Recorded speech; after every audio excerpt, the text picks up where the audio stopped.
First off, I love my kids.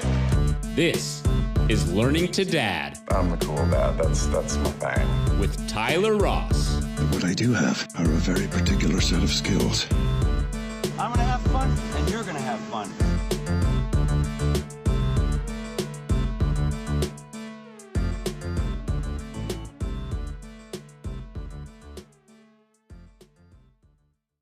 Hello, this is Learning to Dad with Tyler Ross, and my guest today is Dave Wills. Dave is a longtime real estate agent, and before that, a real estate appraiser. He was recently appointed to the Warrenton branch office as the manager of the Long & Foster, earning great compliments from the president of Long & Foster's corporate office. Dave is also the new president of our local realtor association. I've known Dave for many, many years, and we've grown closer as time goes by. Dave and I have an eerie amount of overlap in our goals and our values, yet we pursue them from completely different angles.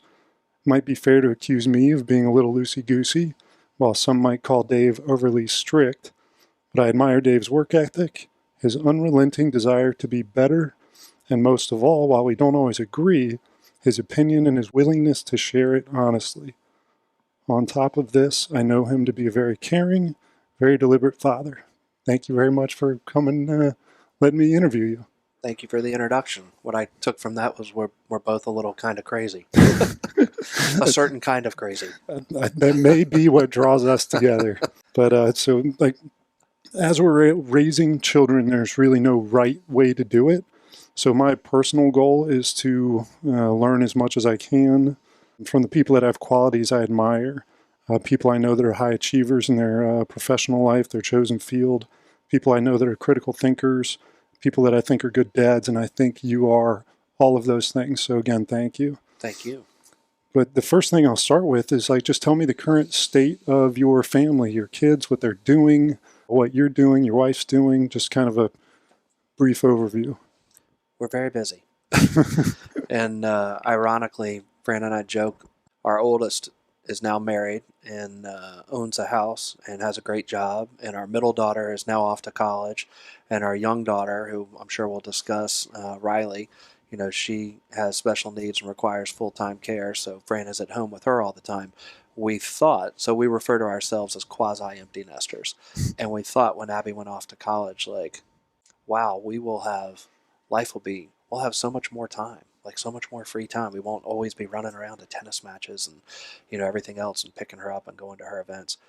And ironically, it seems that we are busier now than we ever were before. Because when Abby was home, it seemed like, oh, well, we can't do this. Abby's going to be home. Or, oh, we've got tennis on Thursday, so we're not going to do that. Where there was more of a routine and a schedule, which kept us at home. And now, sometimes we'll text Abby. We'll be out on the weekend, or we'll be at a friend's house, and she's like, "Who are you people? You don't go out. What are you doing?" Yeah. But it's fun. So we are, as I alluded to, quasi-empty nesters. Taylor, our oldest, will be 25 in April. Married her high school sweetheart last April. They both graduated from tech together. They purchased their first house already, a very nice luxury townhouse in Manassas, and they both have great jobs. So they're doing exceptionally well. And then Abby is in her freshman semester at Virginia Tech, and she's having a blast. This is her second semester. Her first day of classes start today. And she's doing exceptionally well, which is nice because all your kids are different. And when Taylor first went down to Tech, it's a big school, and they both came from a small private school environment. And so you never know exactly how that's going to work. And I think Taylor's experiences thus far were very different than Abby's. Taylor, I think, had to go through a little bit of an adjustment period, and David, they started dating in senior year of high school, and he went to Elon for a year. But he would come up and visit, obviously, almost every weekend. And then he transferred to Tech his second year. So her experience freshman year versus her remaining 3 years were almost night and day. Yeah. And whereas Abby has been all in from day one, and just loves it. So that's been kind of interesting to see. And then, with Riley, she always keeps all of us on our toes. And so, Fran's doing her thing and running her to different appointments and therapies and, all the rest of it. So it keeps us busy, but everybody's good. Yeah, definitely. I want to speak about Riley in a little bit, Sure. not necessarily right this second, because I want to get some more background for the Yeah. people that are listening. You touched on so many things we're going to talk about, from education to like the introduction of a man into your daughter's life to Right. getting married. But let's start with a little bit more background on you. Like Fran, your wife. When did you guys meet? How did you meet? Toward the end of high school, we were walking in down the hall of Annandale High School, and I was walking alongside a mutual friend of ours, Trisha Peterson. And as we passed, she said, "Hi, Francie," and she said, "Hi, Trisha," and we just crossed paths. And I said to Trisha, "Who was that?" And she said, "Oh, that's Francie Snyder." And I said, "You need to introduce me to her." Yeah. So if you ever hear of love at first sight or something, it was pretty darn close to that. It was eerie. Yeah. And Was that a look, or was it a feeling, like I don't a know. vibe? It was just. I mean, I just knew that I had to know that. I knew I had to know her. Yeah. So Trish put forth an introduction, and we started talking a little bit and hanging out. And I was a little bit mischievous and a little bit rambunctious in high school, so it didn't quite work out then. Yeah. And then we reconnected when we were both down at Radford, and her roommate used to spend a lot of time over at our house, which was a lot of people spent a lot of time at our house. The fraternity house? It wasn't a fraternity house, but it was a lot of fraternity people even spent a lot of time at our house. It was a fun place to be during college. And so we used to call and harass Fran at late hours and stuff like that. And came home for the summer and walked in the door. My sister said, "Some girl named Francie called you, and here's her number." Yeah. And I thought, I only know one Francie, and she definitely would not be calling me. Yeah. And it was her. And so we spent that whole summer almost every day hanging out, grabbing lunch and meeting after work and everything else. And to some extent, the rest is history. Yeah. And then I remember my roommate in college, we were one night, and she had come over, and then she went back to her dorm. And I said to him, in the wee hours, I said, "I'm going to marry that girl." Yeah. And sure enough, here we are, 25 years later this August. I absolutely love that. That's amazing. And I actually have a similar story with Sarah. I told one of her sorority sisters before we even started dating that I was going to marry that girl. Yeah. So there is something to that. Like, you kind of know. I mean, I believe that for sure. Sure, being right and being sure, knowing and being sure. I don't know if there's a difference. Yeah. Well, I'd say I'm sure we'll go through some details in our conversation, but I would say thus far we have certainly bucked the odds. Yeah. Yeah, that's amazing. No doubt. So your life then, 25 years ago, at a house that even the fraternity brothers would go to, Right. versus now, sales manager, I'm looking at Dave right now in a blue button-down shirt and a gorgeous tie. He's just all put together. And we had a sales meeting this morning. I usually don't wear the tie. I need to point out that you referred to your daughter's house as a luxury townhouse. Only a real estate agent would say that. Right. I guess that's true.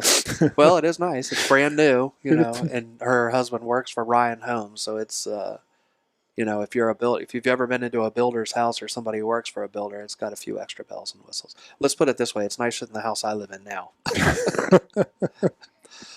Well, let's stay in the history a little bit. Like, as you and Francie got, to dating, and tell me about when you got married, what you were doing at the time. So we found out we were in college and found out that we were going to be expecting a baby. Yeah. And so that is certainly atypical. Mm-hmm. And so we had Taylor when we were in college, and rightfully so. All of the parents were very concerned, that we weren't going to finish our degrees. We're so young, statistically speaking, those things don't turn out very well. The financial and emotional challenges that can go along with that, the lack of maturity. At the time, of course, it's almost like the old saying, hire a teenager while they still know everything. Yeah. I mean, you think you've got a fair amount of things figured out. Mm-hmm. Boy, at our age now, to be able to go back and think of what we could do then with what we know now. And of course, that's an old adage.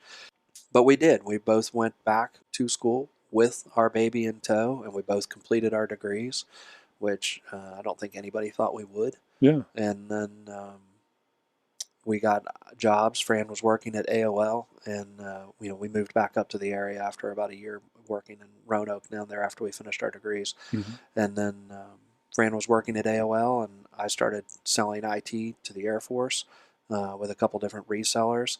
And then Abby came along 6 years later. So life was life was on track, professionally speaking, for both of us, and 2 kids, and moving forward.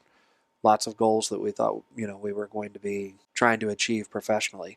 And I don't know if I'm jumping ahead, and we can bounce around, but Sure, yeah. And then Riley was born 2 years later, and Yeah. certainly everything from that day forward in our lives and our children's lives changed, Mm-hmm.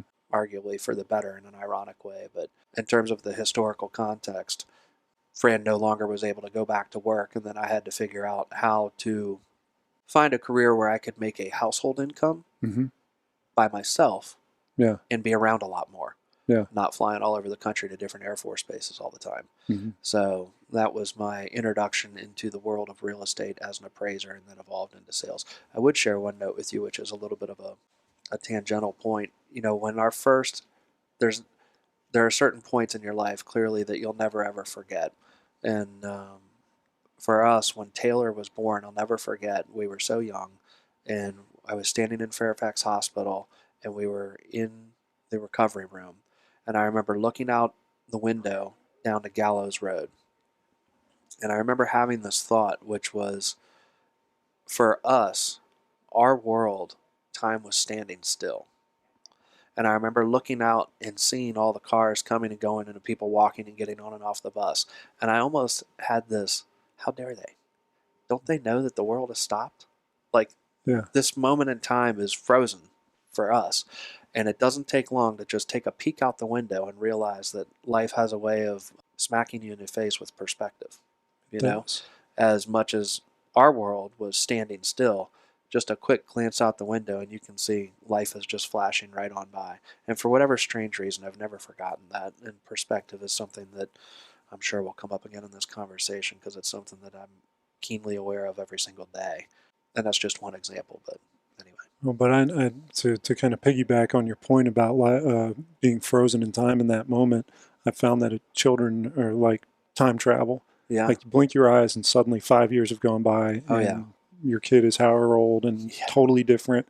Of course, we're all the same. We haven't aged Right. at all. It's the beauty of it. Right. But yeah, I do want to speak to that moment, because that was an inflection point for anybody. Like, especially, what were you, 19, 20? No, I was, 23, and Fran was 20, I guess. Yeah, 19. I think 19 when she was pregnant. 20, yeah. So I mean, we were young. That going from the Radford college life to being a parent, Yeah. like, what were the most kind of significant impacts that kind of resonate with you now at that time, that difference? Even then, we both knew, we were wild about one another. Mm-hmm. We knew that we wanted to be married. We were not married when Taylor was born. She was born in April. We got married in August. Fran's father was terminally ill, and we tried to bump the wedding up, and our bumping the wedding up was to August, Mm-hmm. as opposed to further down the road, so that he could be in attendance, and he didn't make it that far. But I think we both knew that we had certain goals that we wanted to achieve. Even at that time, having goals and ideals and working toward them was super important. Mm-hmm. And the biggest one at that time was that we were bound and determined that we were going to finish our degrees. So there was no shame in how we went about it. There was a difference in responsibility. Mm-hmm. Certainly my grades reflected that, Yeah. as did my my social life. Sure. Yeah. But I ended up graduating with the second highest GPA in my major and my concentration. And it was a night and day difference pre-Taylor and post-Taylor. So in many respects, she's the best thing that ever happened to us at that point. And when we went back down there, we rented a little townhouse a little bit further, several blocks off of campus, where it was a little bit quieter and kind of away from some of the shenanigans, so we thought. One of our neighbors ended up having a big party, and he was in a fraternity, and there were, broken windows, and the floor caved in and stuff in this townhouse next to us. And so after that, we moved completely on the other side of town, over by the hospital, in a little single-family detached house. Yeah. And we rented that for a couple of years and finished our degrees. So, and that was great. We loved it. We had a little garden. Yeah. And we were mowing the lawn and, chopping the firewood, and had a little baby running around, and friends would come over from school, and we would make dinners at our house and stuff like that. It was a lot of fun. In so many ways, you think back, life seemed so much simpler then. Yeah. but I wouldn't trade any of the ups and downs that we went through, or the hardships, if you will. Mm-hmm. So the challenges along the way, because they make you who you are today. But at that time in your professional life, were you feeling pretty secure at that time? Absolutely once you not. graduated? Yeah, Not at all. Tell me about Not that. in any way, shape, or form. I didn't know what I was going to do. I mean, I've always had an entrepreneurial bug in me. I realized that I'm different.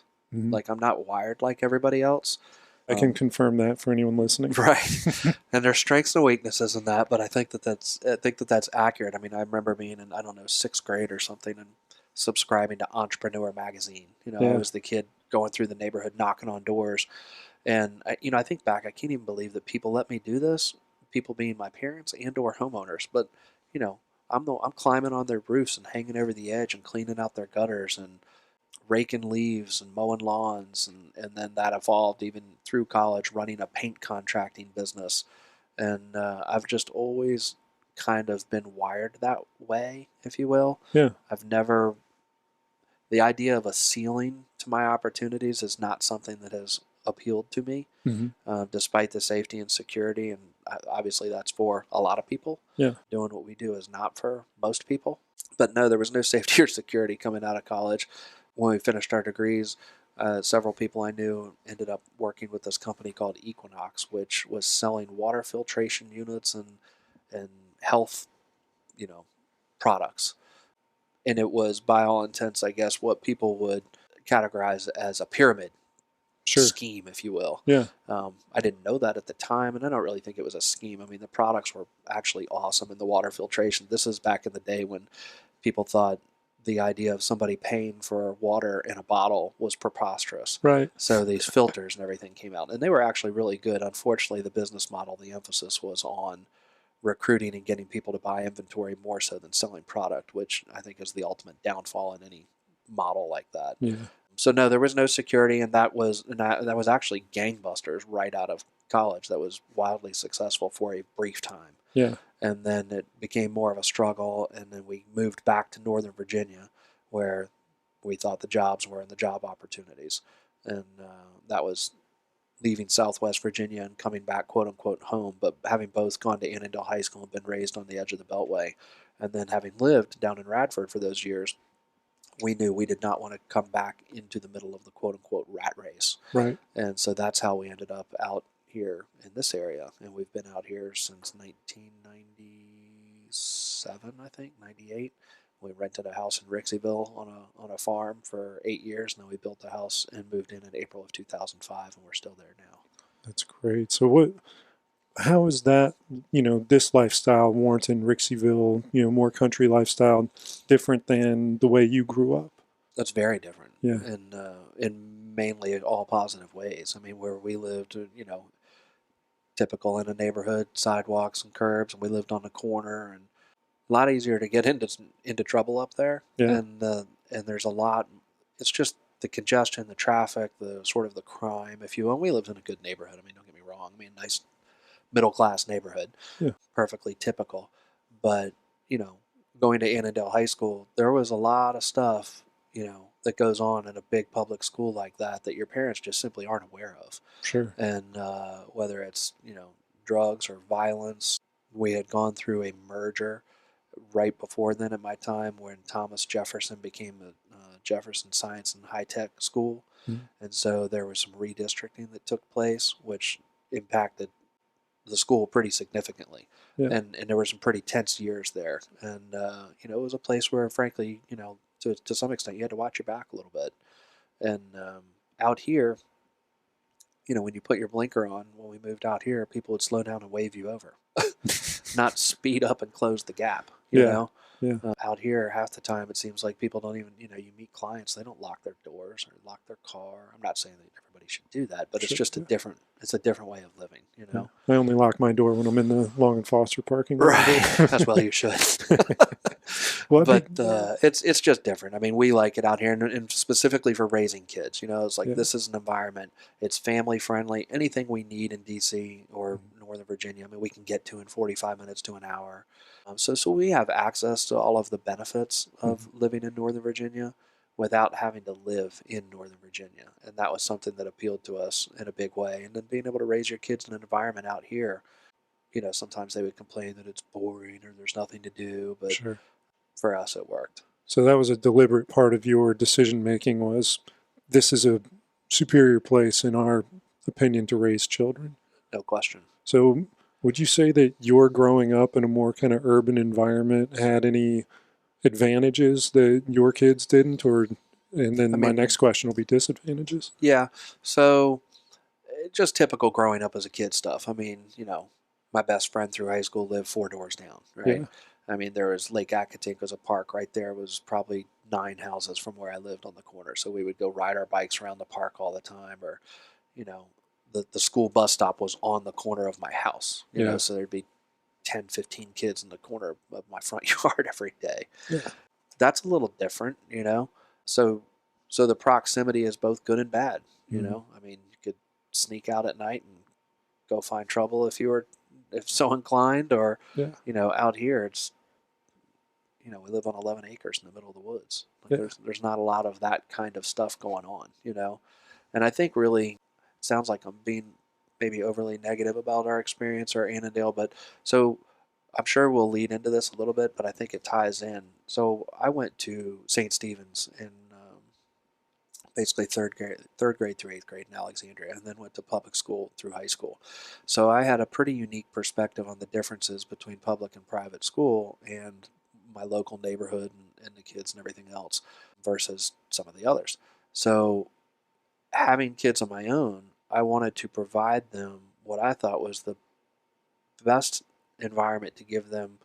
The environment would give them the best chance of success. Mm-hmm. And I did not feel that was the same exposure where I had growing up in the neighborhood and those schools and kind of the stuff that I saw. I mean, we saw some, I think it was pretty scary stuff, some of the fist fights in the hall or at a party or at a football game or whatever. And it was like, oh my God, I mean, there was some pretty serious stuff that went on.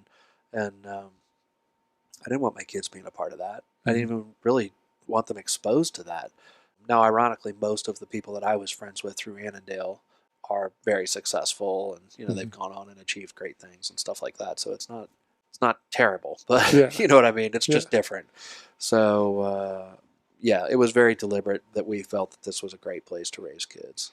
So we talked a little bit about the difference in city versus country growing up with your experience in raising your kids out in the country. What about like time-wise? The period of history within which your kids grew up and the way you grew up. Like, can you think of any advantages or disadvantages that you had being a child of your elementary, middle, and high school versus your kids? Well, I think the biggest difference is obviously going to be technology, right? Mm-hmm.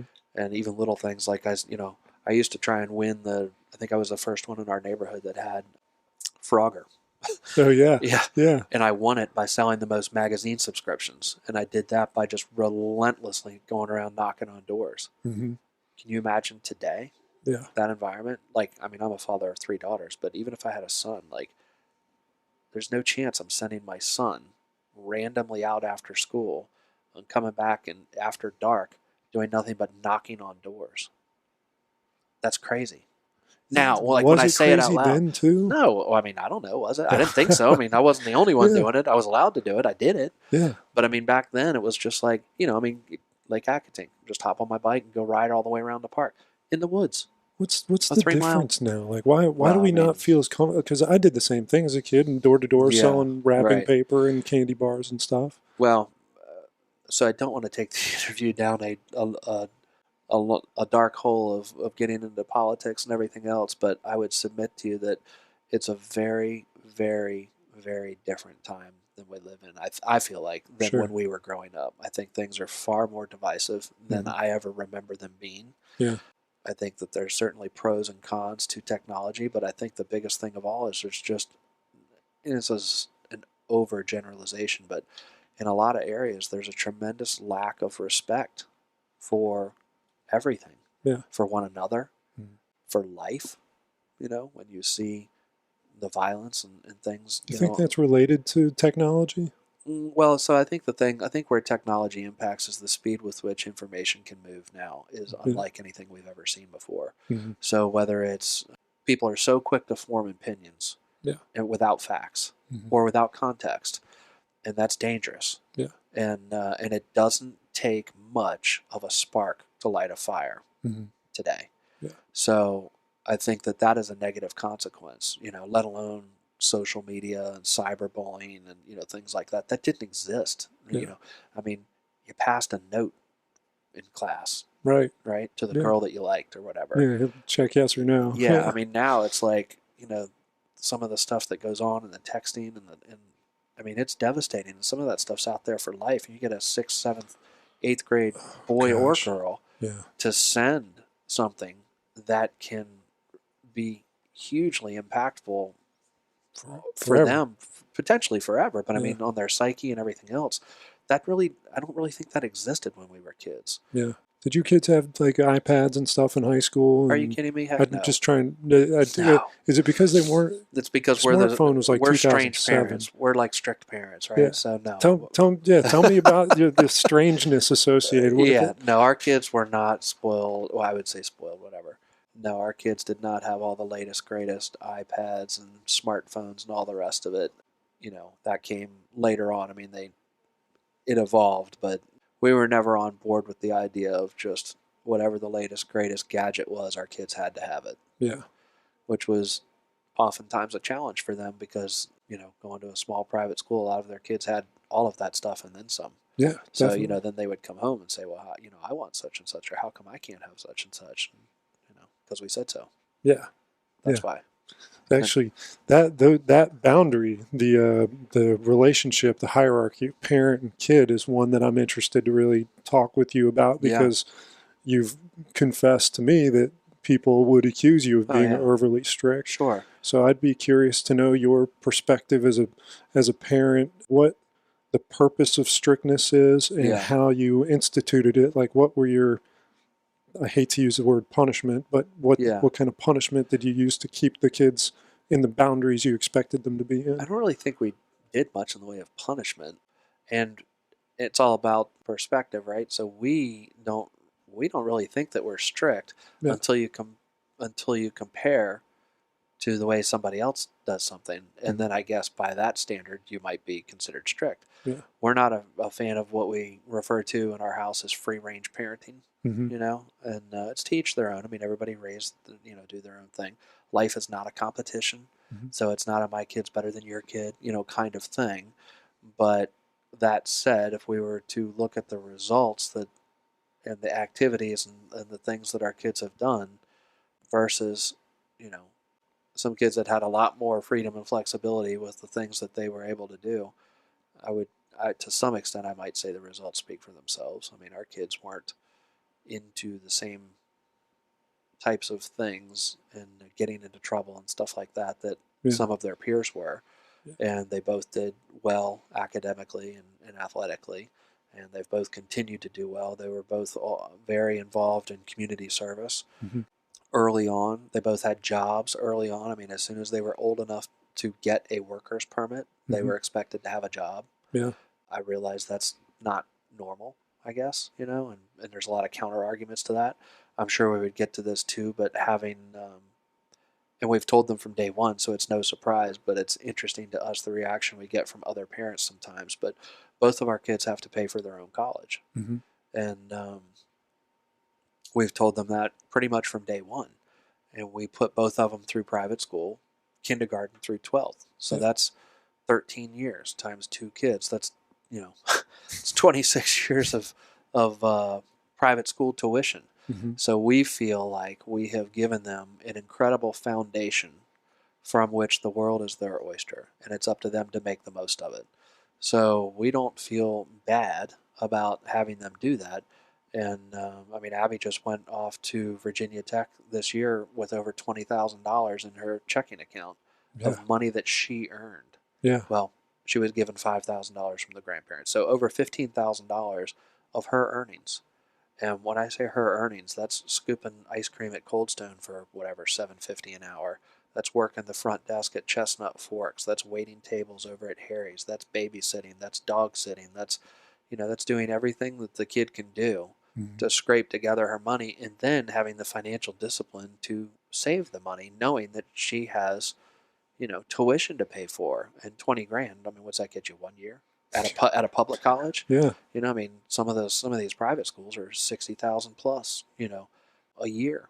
And so I think that there's a lot of lessons about that along the way. So in terms of were we strict, I don't know. I guess when I coached 2 travel soccer teams for a long time, Taylor all the way through from the beginning to the end, and same thing with Abby's. So we had a lot of exposure to a lot of families, and got to see a lot of different kids and their results, and how they achieve, whether it's athletically, academically, whether it's socially, and some kids did really, really well, and some kids it was a struggle, and from all totally different backgrounds. But the one commonality that we noticed was, by and large, the influence that the parenting. So here's something we say all the time: we are big believers that the word parent is a verb, not just a noun. Yeah, you've told that to me before, and I appreciate that a lot. But you can go to any restaurant, take your kids and go to a restaurant tonight. Sit there for an hour. It won't take you long to see people that don't seem like they subscribe to that philosophy, or that they're not aware of that. I've found in conversations with people the approach with which people take parenting is often a result of the way that they grew up, either as a 180-degree flip so that they don't have what I had, or to try to do the same thing their parents did with them. Would you share, kind of how your being a child and parenting affected or impacted your parenting? So my parents, my mom had me young and never went to college. My dad went to University of Richmond for a couple of years and then dropped out. And the greatest example they both provided was their work ethic. I mean, they worked their tails off. And we were, I guess, looking back, and I don't know what a sociology professor would put us in, but I would say we were probably lower middle class, We didn't necessarily do without, but we also didn't have much in the way of extra anything, But we were certainly provided for, loving environment and all of that. My dad worked all the time, it seemed like. And my mom, same thing. I mean, she had a full-time job. She worked all the time. So we had the opportunities, but when I was at St. Stephen's in Alexandria, we lived in Woodbridge at one point, then we moved to Springfield. School is 30 minutes away from you. So there was no after school baseball or after school football or after school basketball, with 2 exceptions. Last year in Woodbridge, I was able to play youth football there. And then I think one season I was able to play winter basketball when we moved to Springfield. But I didn't have those same opportunities that that all the other kids in the neighborhood had, because I went to this private school. And looking back as a parent, it's easy to see the decision my parents were making. They were trying to provide me an above average opportunity through attending the school, which, when you're in 5th and 6th grade and you're just being a little pain in the rear end, you're not quite recognizing that, And so there was and then, through high school and stuff, then leaving that environment and going to public high school was a big difference, a night and day difference. And then, first couple of years there were great. That solid foundation in education from private school transferred over, and I was in some of the advanced classes and stuff, and that was good. But then as the years went by, I started to, have a little more fun and a little more fun and a little more fun, and I think that certainly put a strained relationship with me and my parents. Yeah. Which I understand. I would take responsibility for that because, I was difficult to deal with in high school. You still are, in my opinion. Thank you. But, in fairness to them, I mean, they provided, that's all we can do. We all want better for our kids, and all you can do is provide an environment that you think that gives them the best opportunity, the best chance of success, or an opportunity to excel in. Yeah. And at some point, it's going to be up to the kid to make the most of that opportunity. And some kids, like myself, realize that later. versus earlier, and some kids might realize it earlier versus later, and some kids might never realize it at all. I did a journaling exercise the other day, and for the first time kind of realized that opportunity is really the big thing I want to provide as a parent. That's all you can do. Like you said, I want them to do what I do, and I want them to be like I am. But the truth is, the only thing I can control is the opportunities that they have in front of them. Right. And that's been recently my pivot to inspire them to take action. Yeah. And provide them the opportunities with which they can choose to take action on. And truthfully, that's not much different than how I view my role here in the office with all the agents. Yeah. Try and provide the structure and the environment and the training to give them the best opportunity. Yeah. At the end of the day, they're the ones that have to go make the most of it. Most definitely. And some of them will, and some of them won't. And I recognize that, and I'm okay with that. I know that that's not on me per se. Mm-hmm. Well, I'm going to make a hard tangent in the conversation. I want to talk about Riley. Tell us about Riley. She has special needs. So her diagnosis, if you will, what she has is Aicardi syndrome, which is something that, of course, nobody's ever heard of, because at the time I think there were 500 known diagnosed cases in the world.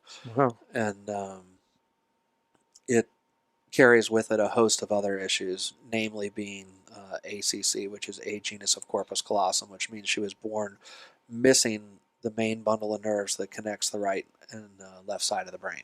Mm-hmm. So she doesn't have one. It's like being born without a finger, and it's not going to grow, Mm-hmm. So that, and then there are all kinds of there's some skeletal abnormalities with, she has some butterflying of some of her ribs and, development things. And there's a wide range of spectrum, if you will, of kids that have this Aicardi syndrome in terms of their functional abilities. But the pregnancy was completely normal. Delivery was completely normal. Everything was normal. Birth was completely normal. And about an hour after she was born, unbeknownst to us, she stopped breathing. And then, thank God, the nurse was in the room, and the nurse basically just whisked her whole crib contraption out of the room, said, "Dad, come with me," grabbed me by the arm, and just tore us out of the room. And Fran's left sitting there not knowing, having any idea what's going on. Yeah. And I think we spent 12 days in the NICU in Fairfax, and they don't just come say, "Oh, your child has Aicardi." It was a long process. It took several months for them to actually figure out the full diagnosis. And a doctor with not the best bedside manner came in and told Fran and I what she had, and that 95% of the kids with her condition don't make it past the age of 6 or 7, and then promptly left the room. Yeah. So we are,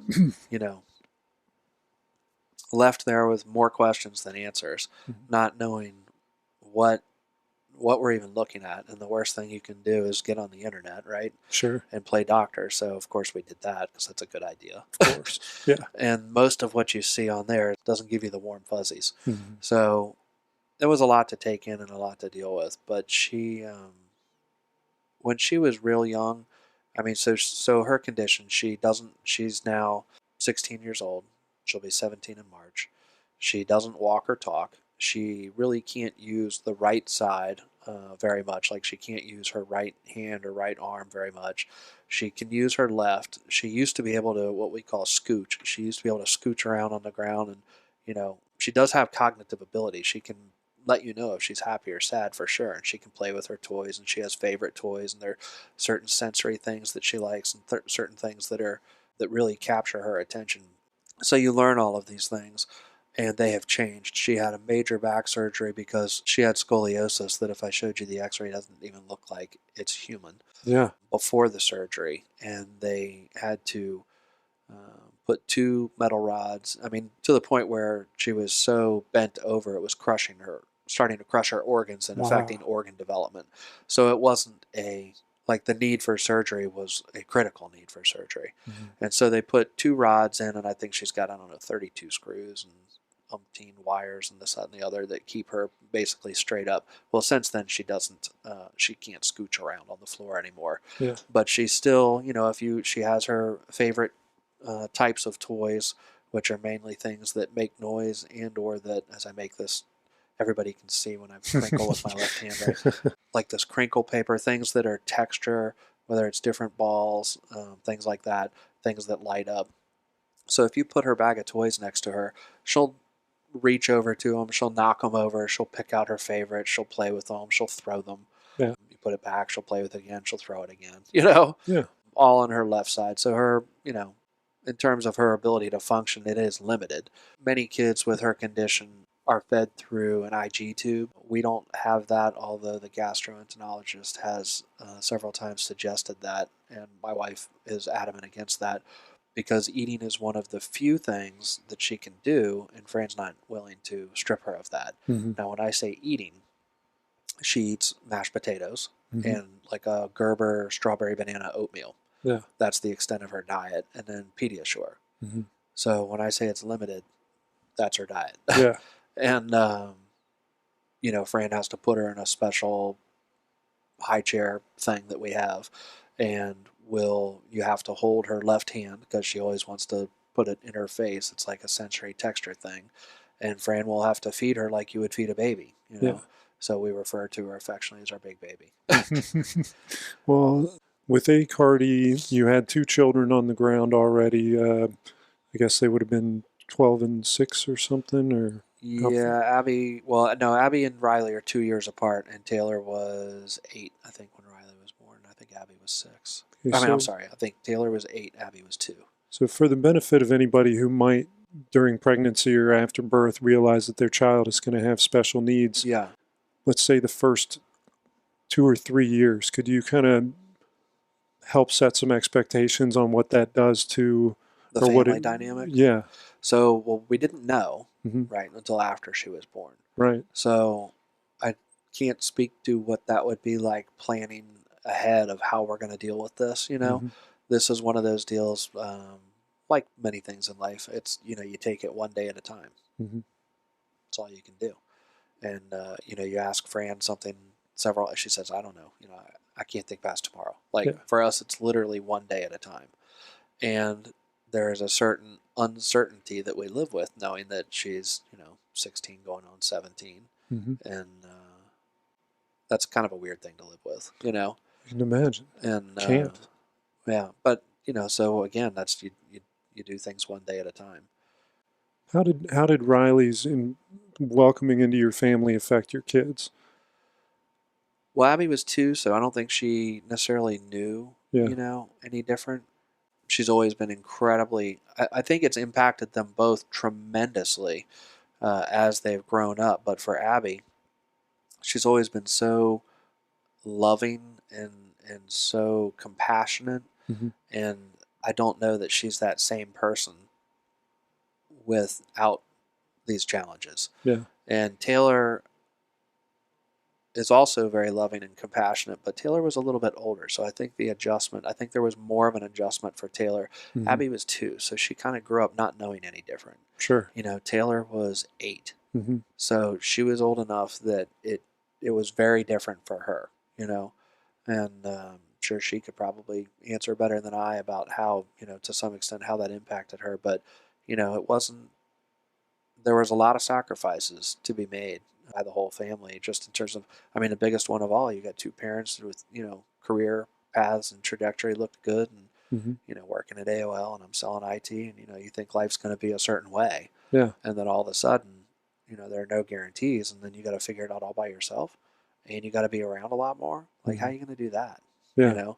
And so certain opportunities for the kids, we wanted to always make sure, and this is, you know, just giving some thought, since you originally asked me about doing this, you know, there are certain things that, again, I realize we don't think like everybody else. Mm-hmm. And, you know, we've done some things that would arguably be crazy, but we've done them for our kids. Yeah. So some of the sacrifices that we have made along the way, we never wanted, despite the challenges that we had to deal with Riley, we didn't want that to limit what Taylor and Abby could do. Mm-hmm. So whether that was, you know, playing soccer or travel soccer, or Taylor playing AAU basketball, or whatever it was, you know, Riley was just always in tow, you Yeah. know, with a couple exceptions along the way of, you know, some periods of medical stress, if you will, Sure. where she couldn't be there. But the kids, I don't know if we achieved it or not, but our objective was always to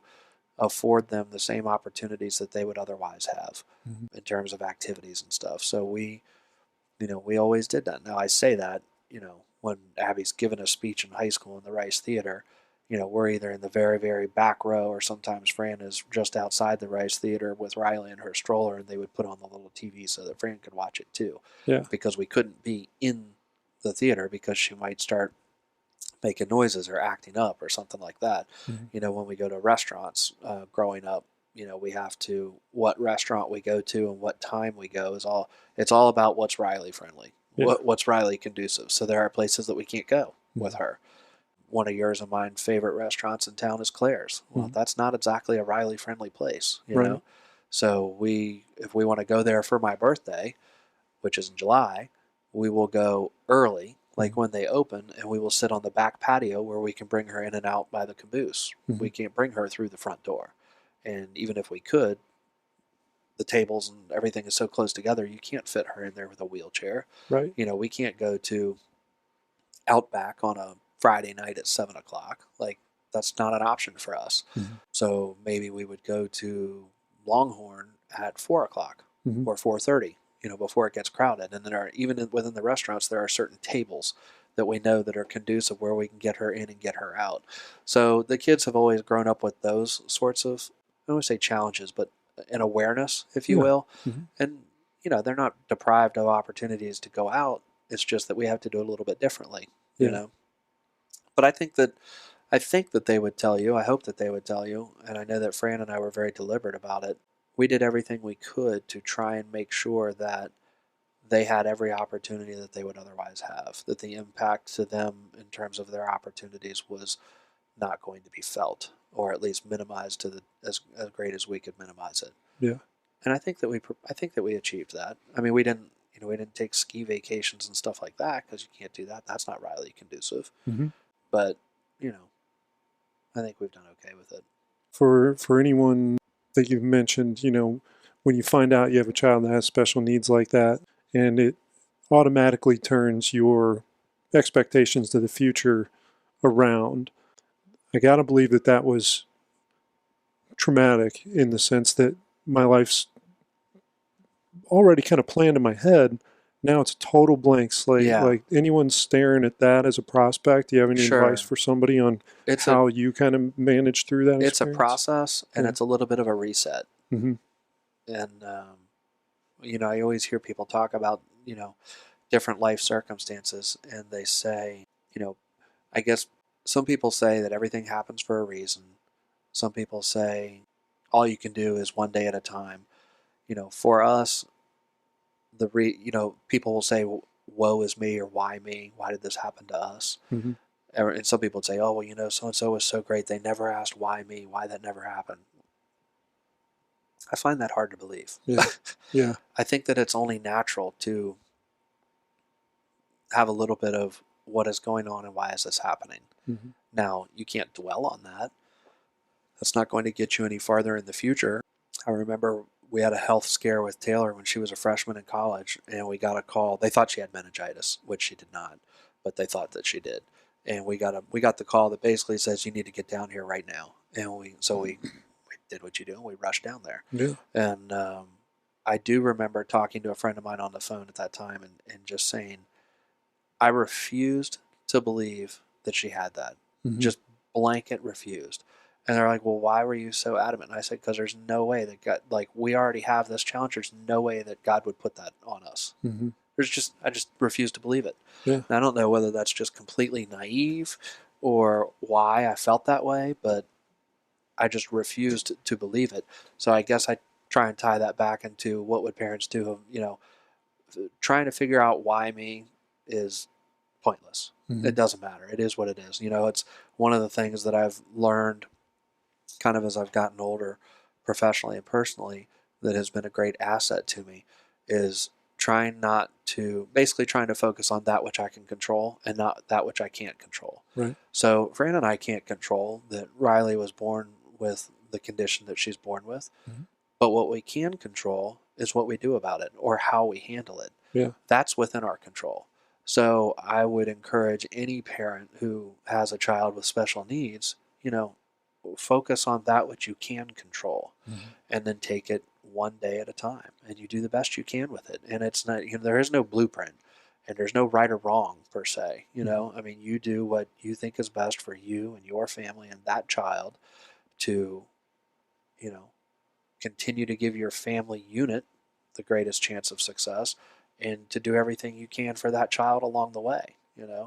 So Taylor, we had, not this summer, I guess about a year and a half ago, maybe 2 years ago now, summers ago, Fran and Riley spent 19 days of the month of June in the hospital, in Fairfax Hospital. Wow. And that's not our first trip like that, but Yeah. but this one was weird because the whole time they couldn't figure out what was going on. So it was a little bit scary. And long and short is she had an allergic reaction to an antibiotic, so it seems silly that something so small could have been such a deal.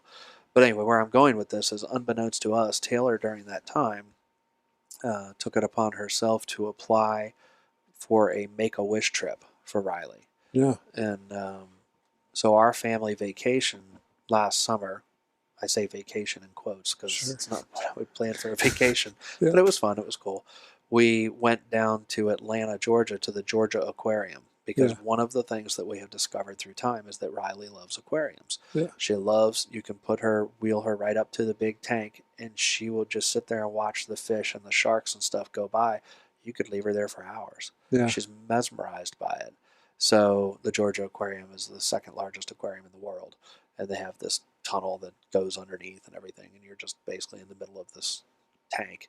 How'd you feel watching her, look at all that? It was amazing. Yeah. I mean, it was absolutely amazing to see. So what can you do about it as a parent? You provide you do everything you can for your family, and then you provide opportunities specific to that child as best you can. And that whole trip was all about her. Yeah. And so while that's not what I would pick for a family vacation, it wasn't about me or what I would pick. It was about her, and it was really such a great thing that Taylor did, putting that together.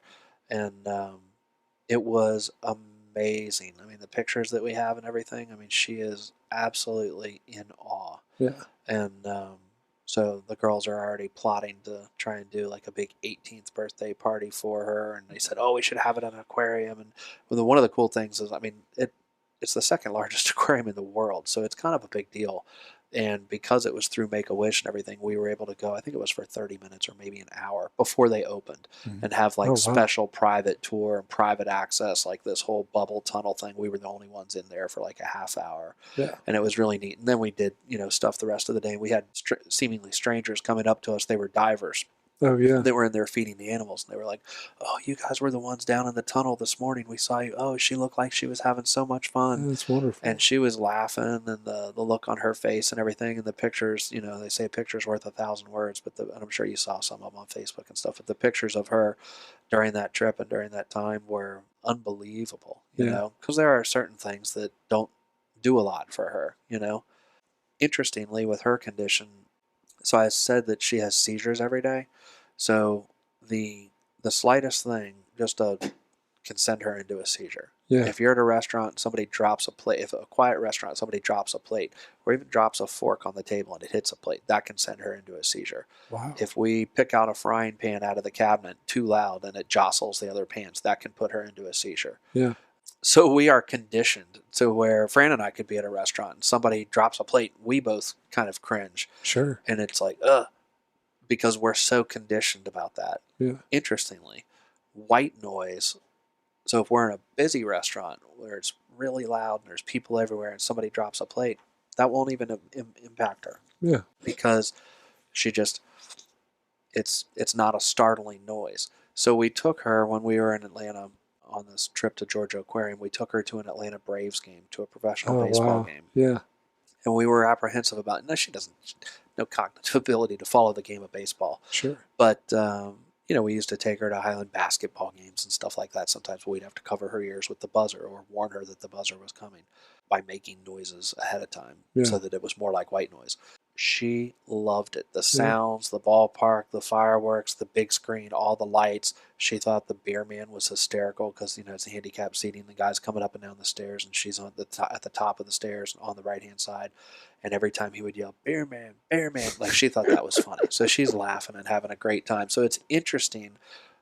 You pick up on these different things that resonate with her that would not resonate with anybody else.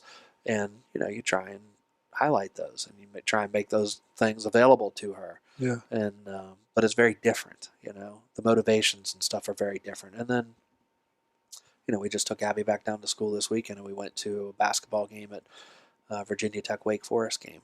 Well, if we were to have taken Riley for this weekend, for this trip, now it's a whole production for us to do something like that. Sure. We had to call Fran's parents to come out and watch Riley during the day on Friday till Taylor could get off of work. And then Taylor and David have to come over after work, and then they stayed Friday and Saturday night until we could get back Sunday. Yeah. So there's a lot of logistical pieces in doing that. If we were to have tried to take Riley on that trip, we wouldn't have been able to stay in the Airbnb that we stayed in because of the stairs. Mm-hmm.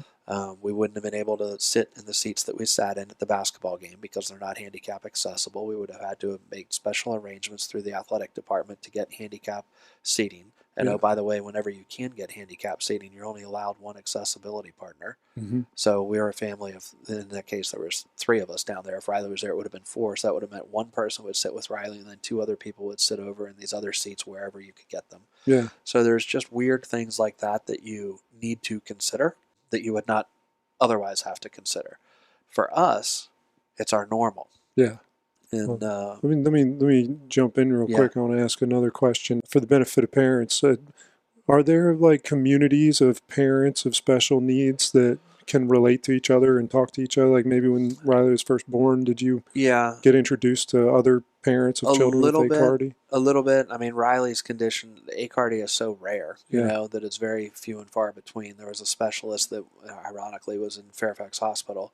He's now in Boston, but people used to, from up and down the East Coast, come to see him. We did go meet one other family whose child had it, but a very, very mild version of it. I mean, this girl was running around up and down stairs chasing her brother. And we were wow. like, so where's the one with the Aicardi? Yeah. And Riley was just an infant.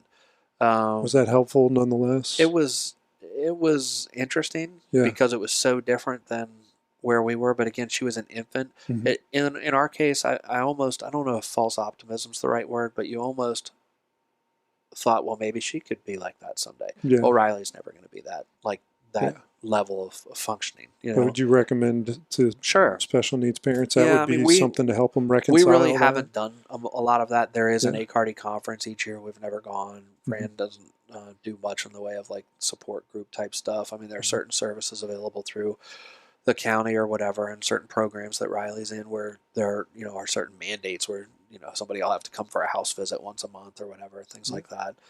But it's not something that we have done, that we have a lot of experience with. I don't think it's a bad thing. I mean, I think that conceptually it's certainly a good idea, but it's not something that we've taken much advantage of. I can't speak to it, but with such intelligence. I will say one thought was, everybody's always amazed, and Fran does. I mean, Fran's the one that does it all. I sent her a jokey thing on Facebook or whatever I saw, and it said about a mom's job is something like, oh, you work 8 hours, 10 hours, 12 hours a day, like lucky you, because mom's hours are from when her eyes are open to when her eyes are closed.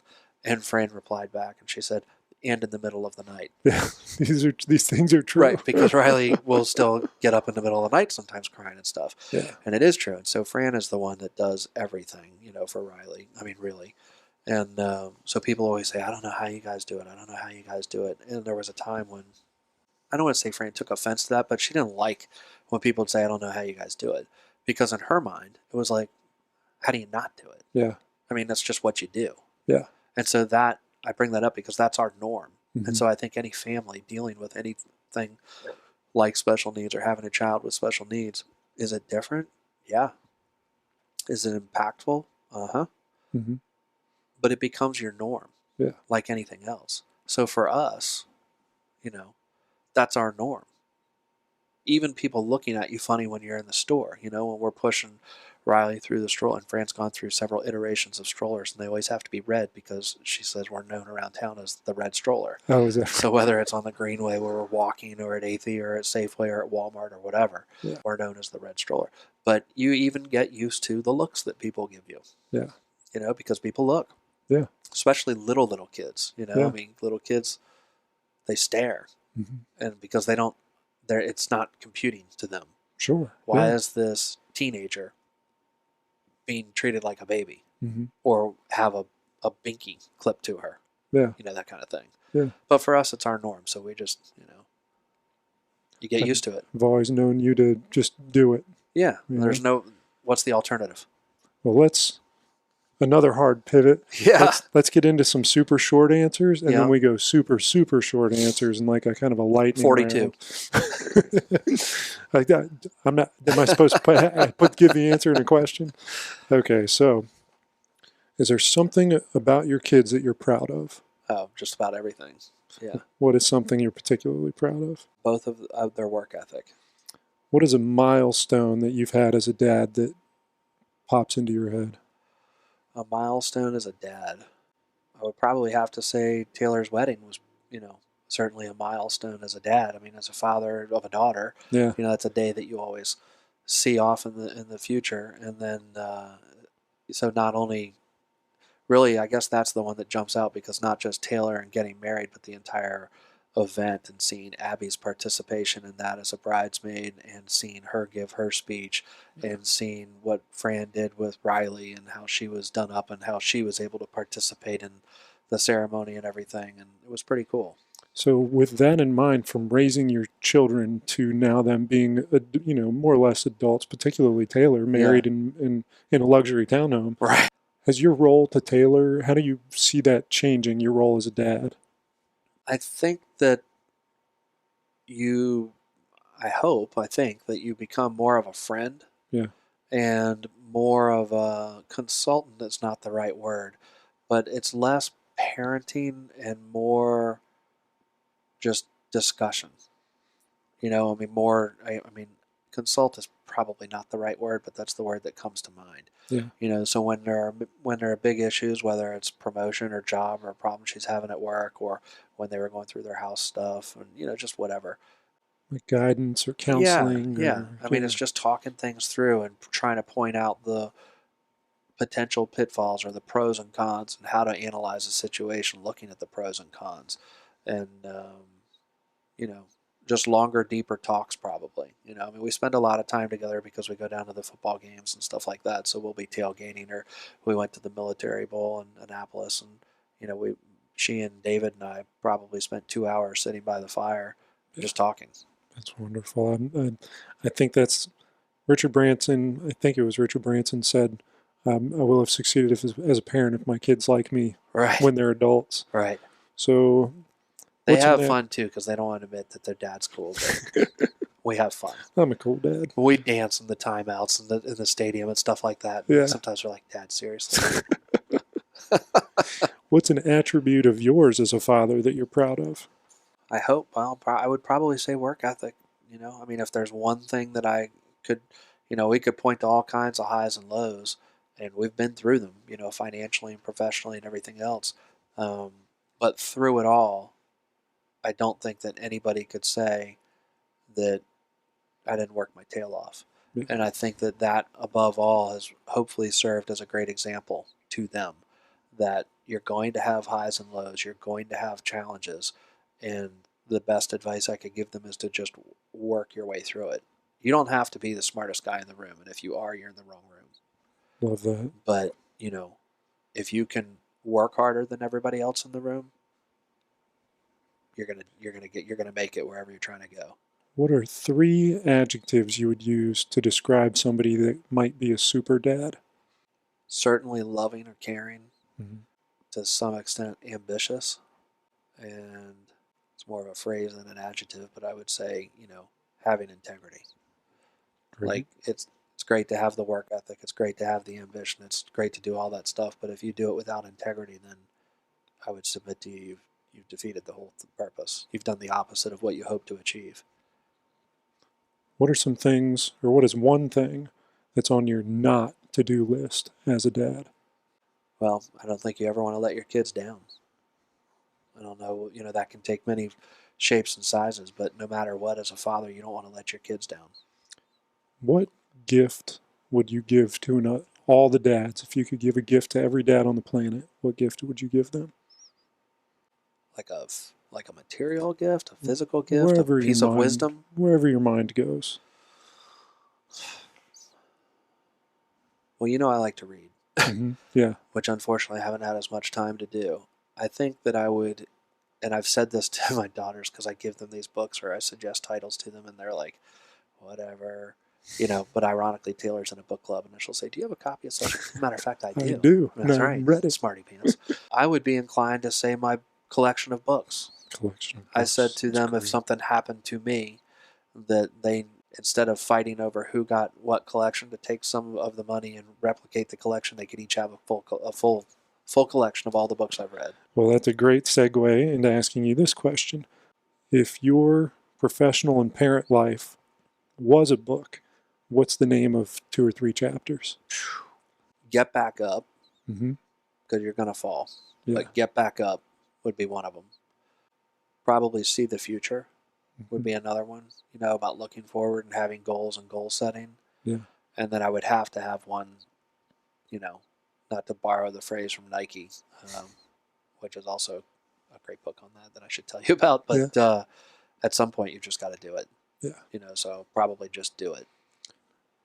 Your greatest fear as a dad? I mean, that says it right there. In my office. Don't wish for it, work for it? Yeah. It'd be too much for some people. Those aren't your people. That, I know this is a segue, but I'll make it brief. Yeah. That is one of my favorite signs, and I have sent that to both of my daughters, and they gave that to me for Christmas. And it says, "You will be too much for some people. Those aren't your people." As a father of daughters in particular, looking to carve their way into the world, I love that. I like that a lot. It resonates more and more the more I read, the more I think about my kids. Yeah. So what was the question? Greatest fear as a father? Probably that my influence on my kids is wasn't enough. Like the positive influence you try and have on your children, if it wasn't enough. So based on really, I guess, the decisions they make and the people that they become, if I was to look back on that and they struggled in those areas, I don't know how I wouldn't have to look in the mirror and say my influence wasn't enough. What's the greatest hope you have for your children? Oh, that they just achieve the best, that they achieve their maximum potential, which is, none of us will ever do that. Yeah. We're all a work in progress, but that as long as they are continually striving for that, I want them to have freedom. I want them to have choices. I don't want them to go through the struggles financially and stuff, professionally, personally, that we have gone through per se, but that's part of the process. So they're still going to have their bumps along the way. That resonates heavily with me. Who is a TV dad that you like? So the sarcastic part of me would immediately jump to Red Foreman, right? I don't know. Oh, yeah. Right. Yeah. Calls every 70s show. Right. Yeah. So, I always liked to watch Andy Griffith, and I always thought that his the way that he would try and impart his words of wisdom on Opie was fun. I don't even know. What about Leave It to Beaver? They don't even show that anymore. Ward Cleaver, what a great dad. This is one of my favorite questions that Tim Ferriss asks his guests, except I, of course, change it to apply to this. If you had a billboard on 95 and all the dads on the planet were driving north and south, could read this billboard and you could just populate it with one message, advice to dads. Advice to dads on a billboard. Has to fit on a billboard. You got to read it at 80 miles an hour driving by. That is an interesting question. Yeah, I love it. One that I'd like to have more thought on. I know. A billboard for dads. Lead by example. Perfect. All right, this is my last question. This is recorded. It may last forever. So your kids, their kids, their kids, their kids may listen to this. Right. Would you like to say something to them? I think that when you get old, certainly for all of us, you get older, you get wiser. Fran and I just talked about this on Sunday on the drive back. We hope that at some point your kids will look back and understand and appreciate everything you tried to do for them. Mm-hmm. You want anything unprompted? No more questions. No, that's good. This is I fun. could have kept you for another 2 hours, but Yeah, I'm there's trying lots to of keep it. Yeah. well, I mean, there's so many different topics on the general thing of how to dad or how to be a father or how to be a parent. Some of the struggles that you go through. You're gonna make mistakes. You're gonna have challenges. Riley obviously it presents unique set of circumstances for a family to deal with. But I would submit to you that I'm sure I wouldn't be the father that I am if it wasn't for her. Mhm. I'm sure Fran and I wouldn't be the husband and wife or the mother and father that we are without her. And I don't think that Taylor and Abby would be who they are without the influence on her. I mean, you know, the how involved they are. Taylor is now a wish granter for Make-A-Wish. She and Yeah. David have 2 cases. Wow. Abby's always been involved in this top soccer and won a national award for it. One kid No in the kidding. entire country Wow. for her volunteer efforts and stuff. Hundreds and hundreds of hours of volunteer work. Yeah. I don't know that Taylor and Abby are those kids if it wasn't for Riley. Yeah. So while some people might look at a situation or circumstances like that and think that it's a tremendous challenge and oh my god, yeah, there are challenges with it, but the upsides far outweigh the challenging sides. Yeah. So anyway, this is fun. I had Thank a you. lot of fun, Dave. I really appreciate your taking the time to do it.